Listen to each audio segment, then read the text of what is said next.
Hello बच्चों, आज हम पढ़ेंगे लेसन दिमागी लड़ाई। एक दिन बगदाद के सुल्तान के दरबार में पड़ोसी सुल्तान का दूत आया। यह तो पड़ोसी सुल्तान का दूत है, क्यों आया है यह? मैं क्या जानूं, उसने मुझे कुछ बताया तो नहीं। इतने में दूत ने अपनी जेब से खड़िया का एक टुकड़ा निकाला। चुपचाप सुल्तान के तख्त के चारों ओर एक गोल लकीर खींच ली और चलता बना।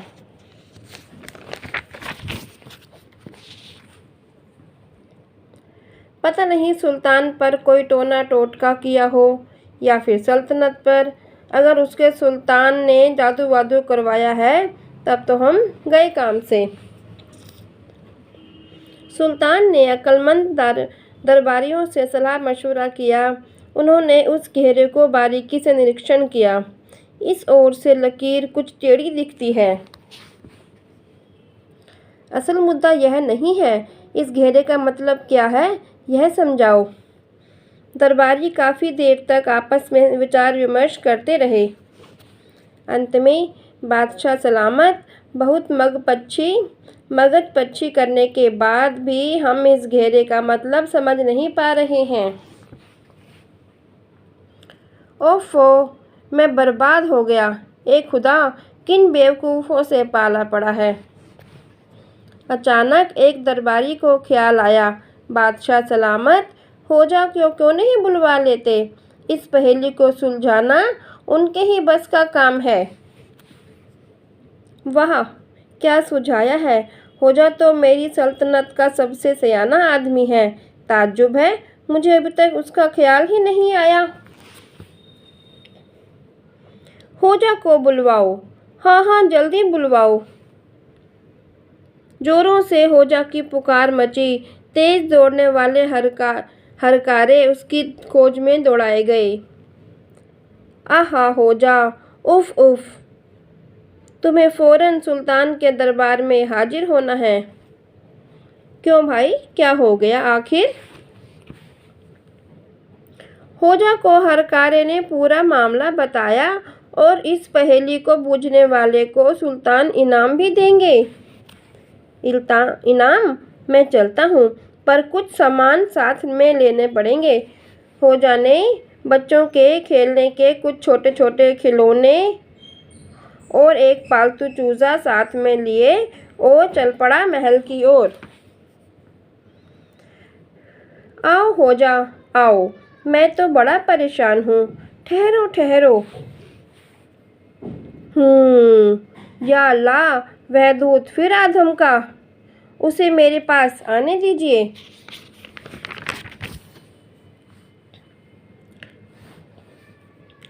चावल? वाह, अब तो इसका हमेशा के लिए फैसला करना होगा।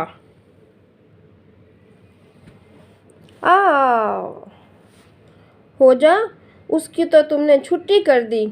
भाई मज़ा आ गया। हा, हम जीत गए। देखो कैसे दुम दबाकर भागा, डरपोक कुत्ते की तरह। हा। होजा, आखिर तो तुमने छुट्टी कर दी, पर आखिर यह माजरा क्या था, मेरी समझ से बाहर है। सीधी सी बात है, वह आपको जता रहा था कि उसका सुल्तान आप पर चढ़ाई करेगा और राजधानी को चारों ओर से घेर लेगा। यह था आपके तख्त के चारों ओर लकीर खींचने का मतलब। ओह, अब समझा। पर तुमने उसके पैर पर बच्चों को खिलौना क्यों फेंका? उसे यह समझाने के लिए कि हम उनसे ज़्यादा ताकतवर हैं। सीधे लफ्ज़ों में मेरा मतलब था कि तुम हमारे सामने निरे बच्चे हो। तुम्हारा भला इसी में है कि अपने घर में रहो और खिलौनों से खेलो। हा। इस पर हमें दिखाने के लिए उसके सुल्तान के पास बेशुमार फौजी हैं। उसने ज़मीन पर चावल के दाने फेंके। मैंने चावल चुगने के लिए चूज़ों को छोड़ दिया, जिसका मतलब था कि अगर तुमने सचमुच हमारे साथ लड़ाई छेड़ी तो तुम्हारा एक भी सिपाही जिंदा नहीं बचेगा। ही, सचमुच तुमने तो कमाल ही कर दिया। पर वह कुछ समझ तो सका ना? जरूर समझा होगा, आपने उसे भागते हुए नहीं देखा? हाँ, वह तो देखा था। हो जा, मैं तुम्हें अपना वजीर बनाना चाहता हूँ। नहीं बादशाह सलामत, शुक्रिया। असल में मैं बड़ा मशगूल रहता हूँ। और यह कहते हुए हो जा चल दिया और घर आकर मशगूल हो गया आराम करने में, हमेशा की तरह। ओके बच्चों, bye. Please like share and subscribe my channel.